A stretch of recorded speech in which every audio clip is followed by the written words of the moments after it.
Hello, I'm Luke Neller and welcome to Best Replays of the Week, where we select 5 replays sent in by you, the viewers, and showcase them for your enjoyment. Don't forget to vote for which was the best replay of the week at the end of the show. In this episode we have the little tank that could, an aggressive turtle, a correctly named death barn, Hodor, and a light support weapon. Pew, pew, pew, pew, pew. Roll out!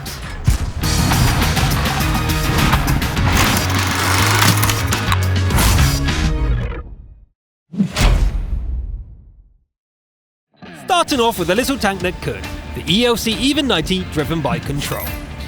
Even though the tank is barely taller than the grass it's driving in, it's been a frequent star on our show, so there must be something special about it, right?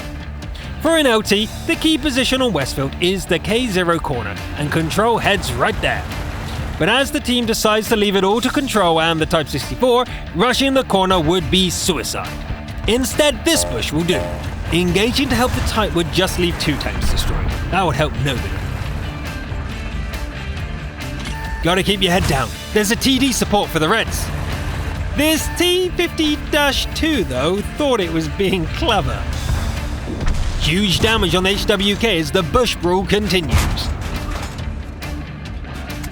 The A44 thinks, yeah, nah, you ain't doing that. But bustles it at the last second. There are a lot of tanks out there. Yes! A crucial track shot removes the A44 on this flank.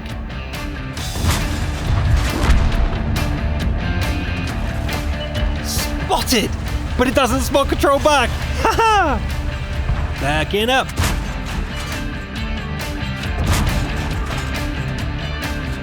Bye-bye, P43 Biz. The T71 and the VK have withdrawn.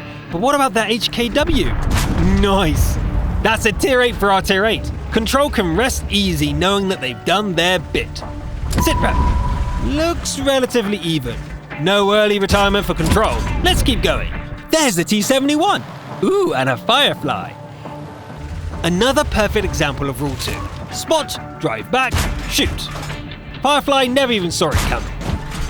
Running in fear, the T71 performs the classic "now you see me, now I'm dead" trick. Classic. With the flank clear, now we wait. The Yagtiga just blinked out. Wait, where's the team? Carry mode activated. But stalking Artie is fun. Nom nom nom nom nom. Achilles up top, and we're still reloading. Dodging and weaving makes everyone dizzy and forcing a lot of missed shots. But our hero lands their killing blow. The enemies are hot on Control's heels. Dirt flies as shot after shot misses completely. This T69 must be furious. How do you even hit something that small, let alone one hiding behind a stir of 74? But now it's 1v5, so time to switch gears and go on the offensive. Control ambushes the ARL, knocks it out, and disappears into the shrubbery. 1 down, 4 to go. Even on a one-shot, a T28 HTC is not a tank to engage frontally. Most would have died, but Control bravely runs away to live and fight another day. Hitting the handbrake, Control reenacts the Fast and the Furious to cut below the T28's vision and heads back towards the cap.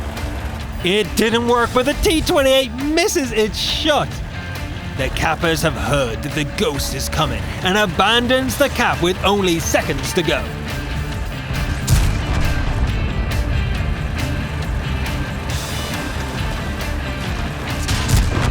Two shots, 2 kills. Mooks. And now for the T28. Eek! Just because you can't see Control doesn't mean Control can't see you. Teammates congratulate each other, but is it too soon? Nope, with the camera rating that the ELC Even 90 has, it's nothing but a formality. GG. What a game. Once again, this smallest of tanks ends up being an unstoppable force. 10 kills, 6,500 damage combined, Paul's Medal, Carabanos, and Pacusis. And thanks to both patience and decisiveness, we're at our Top Gun of the Week award to that. Congratulations, Control. Next up, it's Crusader, driving the Tier 8 US battering ram TD, the T28. As the younger brother of the mighty T-95, the T-28 is just as mobile, reaching a whopping 22 km an hour on flat ground. You should, however, fear its gun and solid armor. Unless you shoot it in the side, that is, or the rear, or the cupola. But apart from that, all good. The map is Glacier, and the choice for such a TD is fairly obvious. To Crusade in the southeastern corner of the map. Set the course, slow and steady of course. 2 minutes in and still driving. It takes a special type of tanker to be able to put up with this. Aha! The first enemy, an AMX 5100. Normally a massive threat to any tank, but Crusader holds down the W key, scaring the AMX away. And that and the constant barking of the gun. Crossfire from the mid secures the kill. Onward, Sir Knight, more damage awaits. As we can clearly see from 3 misses in 4 shots, stopping to snipe in this sort of TD is inferior to a glorious steady charge towards the enemy base. Move out! This Object 252U seems to be a bastion for the Reds, denying any kind of spotting from the middle. But no such thing will stop our Crusader. Ambush! An AMX 65-ton tries to avenge their fallen brothers. No pasarán! Not a single shot goes through as the fate of the AMX is sealed by a double track.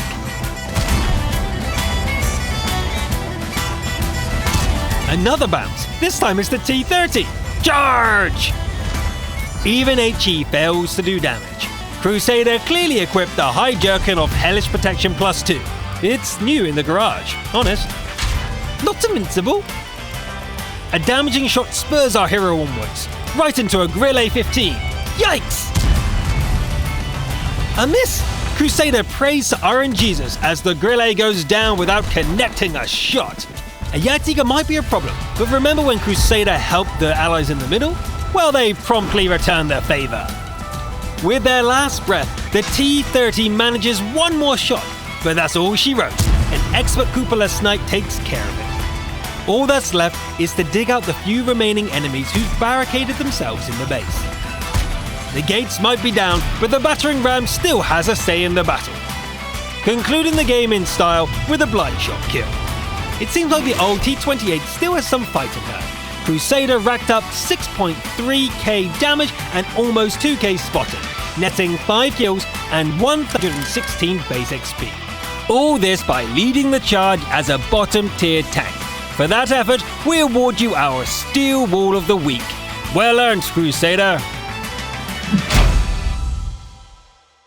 Moving on to Roomburg and Blue Star Warrior commanding the Death Bar.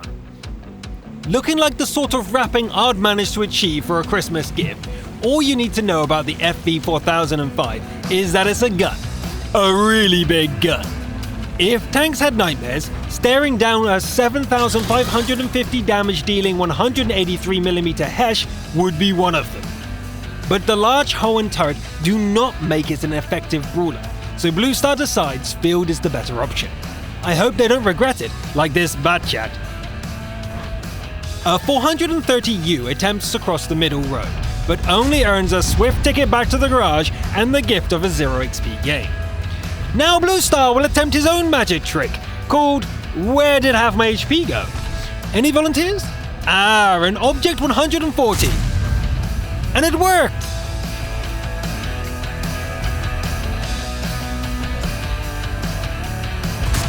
Oh yeah, holy sh**, this guy can aim.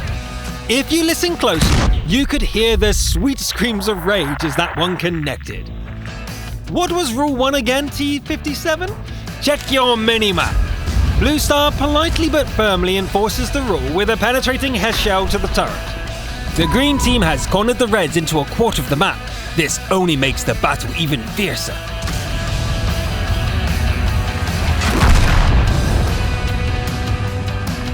Playing second line is crucial as any missed shots can be punished heavily, and the gun isn't the most accurate in the world. Finally, a shell finds its way to the Grill A turret, stripping it of nearly all HP. Ambushing a bad chat evens the game, but that was the last Hesh shell. Got to rely on AP now. which doesn't seem to be too bad either. Another Grille stripped of his HP.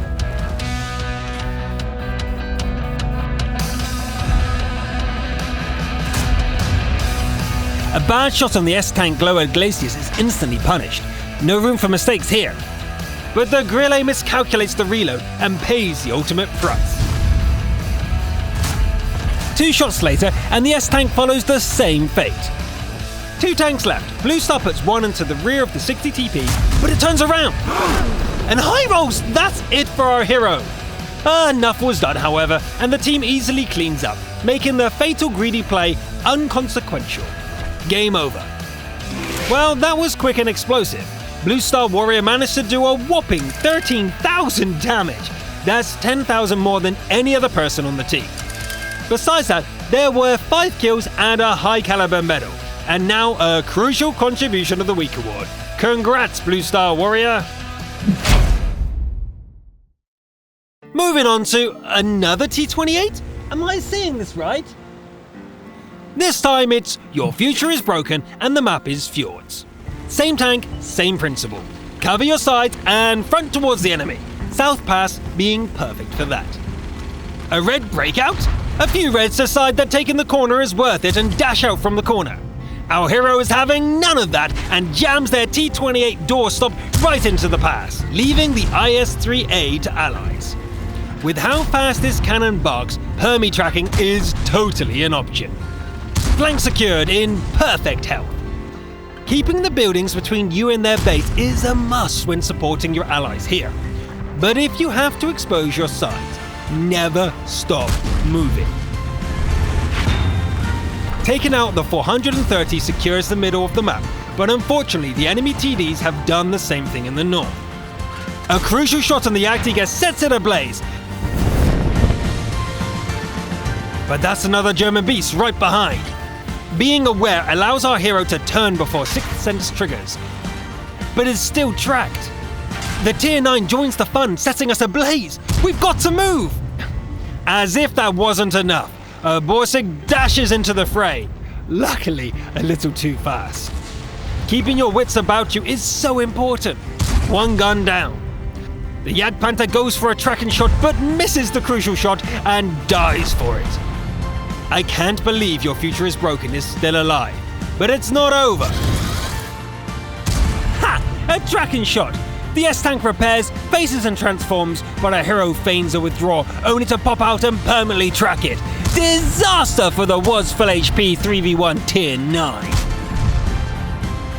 It's 1v3 now with the remaining enemies all arty. But can a slow T28 do this? Where do you think you're going, Lorraine? Not so fast. And the GW?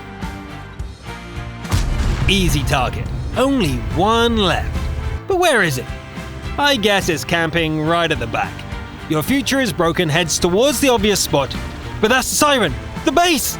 No! The T28 might not be fast enough. It quickly becomes clear that our hero won't make it back in time and can only watch the bar fill up to a heartbreak. Gosh darn it. Such an unfortunate game. Your Future is Broken was so close to winning. Had he only turned back earlier. Never mind, 6,700 damage and 9 kills were more than enough for a mastery badge. And in consolation, Your Future is Broken, please accept our crucial contribution of the week award as well.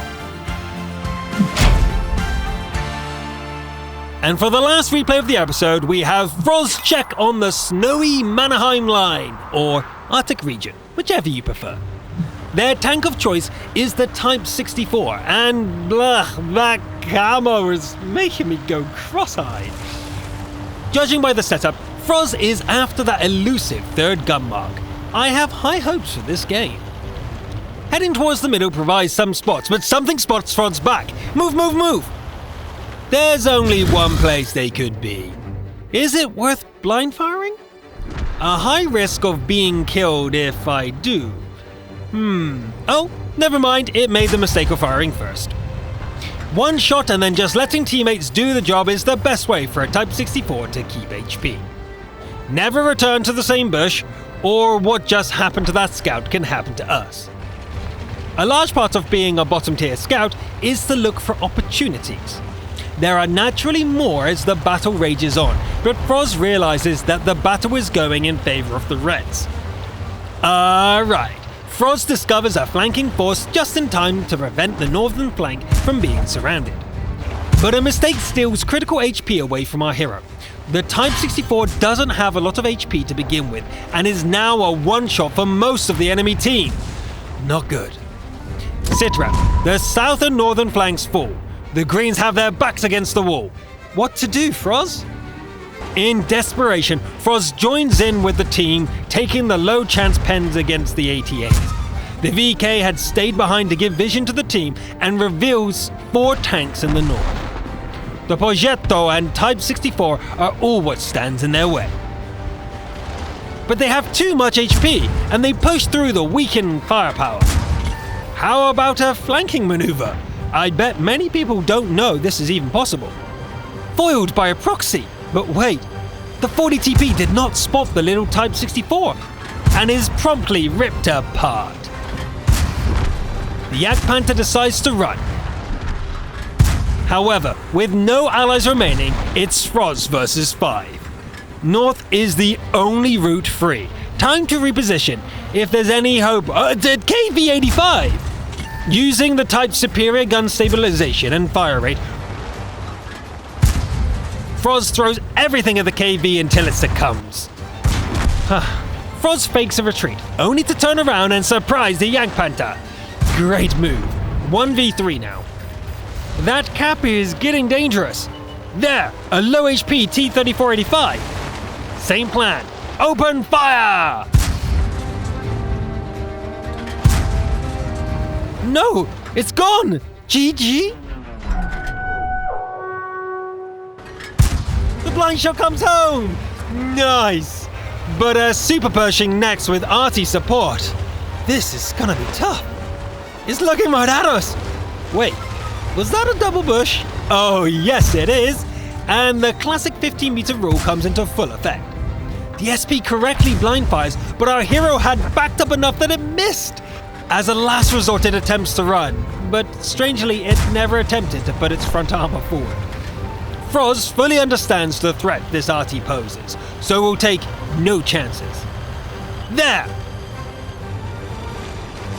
It's a 1, 2, and a... Wait.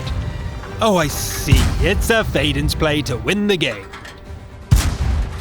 Clinical gameplay from Froz. It looked like just another day in the office. Calm and collected, even against 5 enemy tanks. The results are impressive. 3,200 damage, 2.4k spotting, Top Gun, Fadens, Kalabanovs, Orlik's medal, and let's not forget the blind decap that saved the game.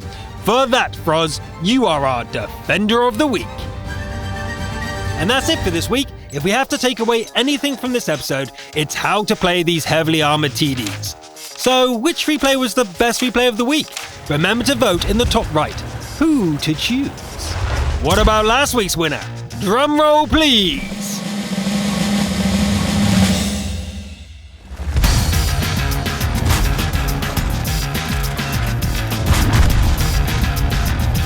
I'm Luke Neller, and I'll see you next time!